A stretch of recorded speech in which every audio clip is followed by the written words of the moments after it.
Hi friends, കുവൈത്തിലുള്ള ആളുകൾക്ക് വേണ്ടിയിട്ടുള്ളൊരു video ആണ് കേട്ടത്. അതായത് നമ്മൾ കുവൈത്തിൽ നിന്ന് നാട്ടിലേക്ക് ക്യാഷ് അയക്കുമ്പോൾ പല എക്സ്ചേഞ്ചുകളിലും പല റേറ്റും അതുപോലെ തന്നെ നമുക്ക് സർവീസ് ചാർജും കാര്യങ്ങളൊക്കെ ഉണ്ടാവും.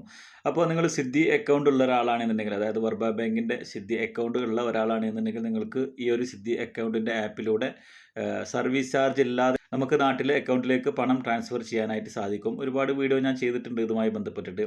അപ്പോൾ ഇന്ന് നമ്മൾ നോക്കുന്നത് നമ്മളുടെ സിദ്ദി ആപ്പ് വഴിയും അതുപോലെ തന്നെ നമ്മുടെ കുവൈത്തിലെ മറ്റൊരു ബാങ്കിൻ്റെ അല്ലെങ്കിൽ മറ്റൊരു എക്സ്ചേഞ്ചിൻ്റെ ആപ്പ് വഴിയും നമ്മൾ താരതമ്യം ചെയ്തിട്ട് അയക്കുമ്പോൾ നമുക്ക് ഇതിൽ ലാഭമാണോ അതുപോലെ തന്നെ നമുക്ക് നഷ്ടമാണോ, അതായത് എത്രയാണ് സർവീസ് ചാർജും കാര്യങ്ങളൊക്കെ വരുന്നത്, നമുക്ക് സിദ്ദി ആപ്പിലൂടെ അയക്കുന്നതാണോ ലാഭം, അല്ല നമുക്ക് മറ്റേ ആപ്പിലൂടെ അയക്കുന്നതാണോ അല്ലെങ്കിൽ മറ്റ് ബാങ്ക് വഴി അയക്കുന്നതാണോ ലാഭം എന്നാണ് നോക്കുന്നത്.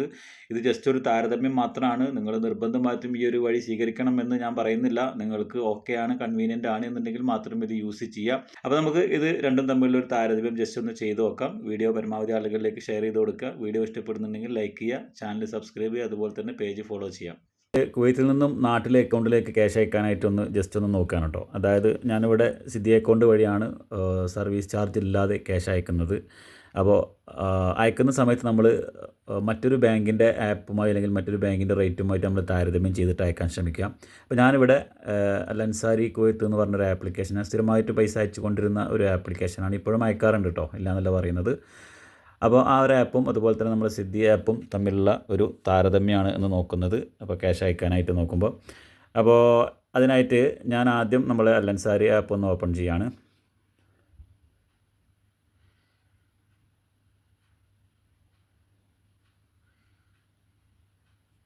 റേറ്റ് 297 കാണിക്കുന്നുണ്ട്. അപ്പോൾ ക്യാഷ് അയക്കാനായിട്ട് നമ്മൾ നോക്കുകയാണ്. നമ്മൾ ക്യാഷ് അയക്കാനായിട്ട് ഇപ്പോൾ ഞാനിവിടെ ഒരു 50 KD ആണ് അയക്കുന്നത് കേട്ടോ. അപ്പോൾ എന്താണ് ഇങ്ങനെ അടിച്ചെടുക്കുന്നത് ചോദിച്ചു കഴിഞ്ഞാൽ, നമുക്ക് സിദ്ദി ആപ്പിൽ ഇന്ത്യൻ മണിയാണ് നമുക്ക് അടിച്ചു കൊടുക്കാൻ പറ്റുക. പക്ഷേ നമുക്ക് ഇവിടെ ഇതിലാണെങ്കിൽ നമുക്ക് ദിനാർ അടിച്ചു കൊടുക്കുക, അതുപോലെ തന്നെ ആ എമൗണ്ട് അടിച്ചു കൊടുക്കുക. പിന്നെ സിദ്ദി ആപ്പിലാണെങ്കിൽ നമുക്ക് നമ്മളുടെ ബാങ്കിൽ ബാലൻസ് ഉള്ള എമൗണ്ടിനുള്ള തത്തുല്യമായിട്ടുള്ള ഇന്ത്യൻ മണി മാത്രമേ നമുക്ക് ആ സമയത്ത് വരുള്ളൂ. നമ്മൾ ബാങ്കിൽ 0 ആണെങ്കിൽ പിന്നെ ആ സമയത്ത് നമുക്കത് കാൽക്കുലേറ്റ് ചെയ്യാനായിട്ട് സാധിക്കില്ല. അപ്പോൾ ഞാനൊരു 50 KD ആണ് അടിച്ചു കൊടുക്കുന്നത്. 50 KD അടിച്ചു കൊടുത്തപ്പോൾ നമുക്ക് കിട്ടുന്നത് 14,850 ഇന്ത്യൻ രൂപയാണ് കേട്ടോ. ഇവിടെ നിന്ന് കാണാൻ സാധിക്കും 50 ദിനാറിന് 14,850 ഇന്ത്യൻ രൂപയാണ്. പ്ലസ് നമുക്ക് 1.25 ദിനാർ സർവീസ് ചാർജ് വരുന്നുണ്ട്. അപ്പോൾ ടോട്ടൽ നമുക്ക് 50 KD അയക്കണമെങ്കിൽ 14,850 രൂപ കിട്ടും. അതുപോലെ തന്നെ നമുക്കത് 51,250 അതിൻ്റെ ദിനാറായിട്ട് വരുന്നത്. ഇനി നമുക്ക് നമ്മുടെ സിദ്ദി ആപ്പിലൊന്ന് പോയി നമുക്ക് ജസ്റ്റ് ഒന്ന് ചെക്ക് ചെയ്ത് നോക്കാം. ഞാനിവിടെ സിദ്ദി ആപ്പ് ഒന്ന് ഓപ്പൺ ചെയ്യാണ്. സിദ്ദി ആപ്പ് ഓപ്പൺ ചെയ്തതിന് ശേഷം നമ്മളിവിടെ ഈ ഒരു ട്രാൻസ്ഫറിൽ പോയി സൂപ്പർ ട്രാൻസ്ഫർ നോക്കി അതിൽ നമ്മളൊരു അക്കൗണ്ട് സെലക്ട് ചെയ്തു. ശേഷം നമ്മളിവിടെ നമ്മളുടെ ഈ ATM കാർഡ് സെലക്ട് ചെയ്ത് അതിനുശേഷം നമ്മൾ നേരത്തെ അവിടെ എത്രയാണ് കണ്ടത്, 14,850 രൂപയല്ലേ. അപ്പോൾ നമ്മൾ ആ ഒരു എമൗണ്ട് ഇവിടെ അടിച്ചു കൊടുക്കുക. 14,850 രൂപ അടിച്ചു കൊടുത്തു. അപ്പോൾ ആ എമൗണ്ട് അടിച്ചാൽ തന്നെ ഓട്ടോമാറ്റിക്കായിട്ട് നമുക്കിവിടെ കാൽക്കുലേറ്റ് ചെയ്ത് വരും. അപ്പോൾ 14,850 രൂപക്ക് ഇവിടെ വരുന്നത് 50 ദിനാറും 205 ഫിൽസുമാണ് വരുന്നത്. ഓക്കെ,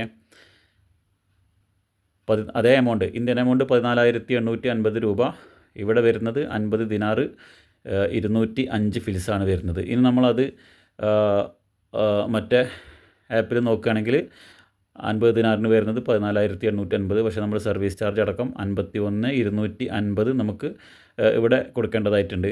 അപ്പോൾ നമുക്ക് 1 KD ലാഭമാണ് ഈ സിദ്ദി അക്കൗണ്ടിൽ അയക്കുന്ന സമയത്ത്. അപ്പോൾ ഞാൻ പലപ്പോഴും ഇങ്ങനെ തന്നെയാണ് ചെയ്യാറുള്ളത്. നമ്മൾ അയക്കുന്ന സമയത്ത് 2 ആപ്ലിക്കേഷനും കൂടി താരതമ്യം ചെയ്യുക. അപ്പോൾ നമുക്ക് പ്രോഫിറ്റ് അല്ലെങ്കിൽ കൂടുതൽ ലാഭം എവിടെയാണോ നോക്കിയിട്ട് നിങ്ങൾ അതിനനുസരിച്ചിട്ട് ക്യാഷ് അയക്കാൻ വേണ്ടി ശ്രമിക്കുക. പല സമയത്തും നല്ല രീതിയിൽ മാറ്റങ്ങൾ വരുന്നുണ്ട്. എന്നാൽ ചില റെയർ സമയങ്ങളിൽ മാത്രം സിദ്ദി നമുക്ക് കുറച്ച് നഷ്ടമായിരിക്കും ചില സമയങ്ങളിൽ. അതുപോലെ തന്നെ വലിയ എമൗണ്ടൊക്കെ അയക്കുമ്പോൾ ചില സമയങ്ങളിൽ കുറച്ച് ഡിഫറൻസ് കാണിക്കാറുണ്ട്. എന്നാൽ നമ്മൾ ചെറിയൊരു 100-150 ദിനാറിൻ്റെ ഉള്ളിലുള്ള എമൗണ്ടൊക്കെ അയക്കുകയാണെങ്കിൽ ഏറ്റവും ബെറ്റർ നമുക്ക് സിദ്ദി ആപ്പ് വഴി അയക്കുകയാണ്. അതിനായിട്ട് നമ്മൾ ആദ്യം ബെനിഫിഷ്യറി ആഡ് ചെയ്യണം. ആൻഡ്രോയിഡ് മൊബൈലിൽ ബെനിഫിഷ്യറി ആഡ് ചെയ്യാനായിട്ട് ഇപ്പോൾ കുറച്ച് പ്രശ്നങ്ങളുണ്ട്. അത് അടുത്തൊരു അപ്ഡേഷനിൽ ക്ലിയർ ആവും. ഓക്കെ.